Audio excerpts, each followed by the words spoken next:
Perak Amarcheres Asfina, DAF IN Vav, sponsored for Bracha Batzlacha for Avram Yeshaya ben Mordechai. A ship is metaltalin, movable property. One manner of acquisition is a kinyan mashicha, to pull it into one's domain. The Gemara brings a dispute of Rav and Shmuel, how much one must pull in order to acquire. Rav holds a kol shehu, meaning a tefach or even just a half tefach. Shmuel holds he must pull all of it away, its entire length, so that it moves completely from where it was. The Gemara distinguishes the mashiach of an animal in a ship. A brisa brings a dispute how much the animal has to move to acquire by mashiach. Apparently the same dispute as Rav and Shmuel. Tanakama holds once it moves a front and hind leg. Rav Achi or Rav Acha holds it must move all four legs. Rav explains his opinion even according to Rav Acha. As long as two legs remain in place, it has not moved. However, a ship changes its place by any amount it moves. Shmuel explains his opinion even according to the Tanakama.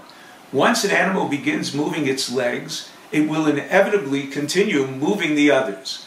Therefore, the Tanakama considers that as full movement of the animal, whereas a ship depends on its mover.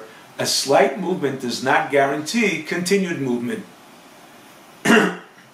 The Gemara attributes another machlokas tanoim to the dispute of Rav and Shmuel.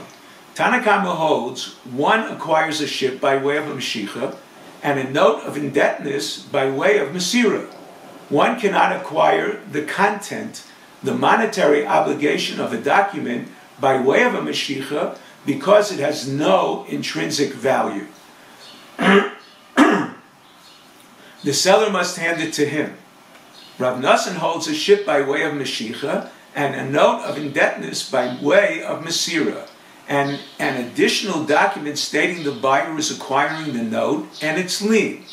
The Gemara initially assumed that there was no need for Rabbi Nassan to mention a ship's acquisition is by way of mashicha, if he agrees with the Tanakama. Therefore, the Gemara assumed the dispute is how much it has to be pulled. The dispute of Rav and Shmuel. The Gemara answered they argue only in respect to the acquisition of the note, but agree regarding the acquisition of the ship. The Gemara suggests that Tanakama is Rebbe of another brisa. There he states one acquires a ship by way of masira and not mashicha. The Gemara explains that the ship was in water in a public domain, where one cannot acquire with mashicha because it must be pulled into the buyer's domain. The brisa where he stated sfina by way of mashicha refers to a ship in a simta, a recessed area close to the public domain, used by the public for negotiating and consummating transactions. The Chachamim disagree with Rebbe. Masira cannot be used to acquire a ship in a public domain. It can be acquired only by way of mashicha into a simta. If the ship is on a third party's property, the buyer must rent it. There as well he cannot acquire by way of masira. In the seller's domain, even Rebbe agrees the buyer cannot acquire by way of masira. However, Abaye and Rava established rules for acquisition. They stated, number one, masira acquires in a public domain or a domain not belonging to either the buyer or seller.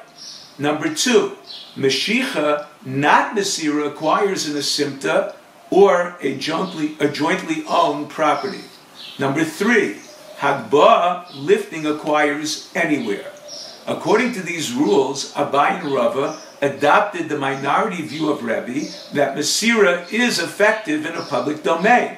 Rav Ashi therefore answers that the Chachamim agree that masira is effective when he says leich chazek v'kaneh, perform a proprietary act and acquire.